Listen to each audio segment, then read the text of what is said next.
Now, government buildings are reported to be on fire in the Libyan capital, Tripoli, as demonstrators demand an end to the 41-year rule of Colonel Gaddafi. The son of the Libyan leader blamed opposition groups and outsiders for instigating the protests. The army is reported to be using live ammunition against demonstrators, with international organizations putting the current death toll at over 200.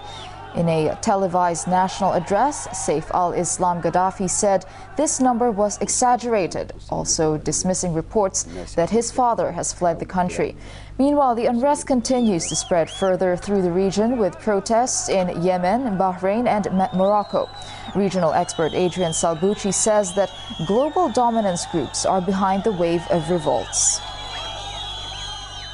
They might be getting rid of a 30, 40 or 50-year-old regime, but many of these countries, certainly in Egypt, certainly in Libya, certainly in Tunisia and in Bahrain, they might be getting themselves into just as bad or even worse trouble if they don't really understand the social processes going on and the powerful interests that may be driving them from outside of the Middle East. Because I think this ties into a more global pattern where we have to understand the major geopolitical long-term planning emanating from such organizations as the Council on Foreign Relations, the Trilateral Commission, and the Bilderberg Group, who have for decades been fighting the Arab world and have been fighting the sovereign nation state as an institution on a global basis. So in a way, if they can get rid of these strong men, whether it be Hosni Mubarak in Egypt or Colonel Gaddafi in Libya, and try to transition, as I was saying before, to a more liberal, chaotic, and more controllable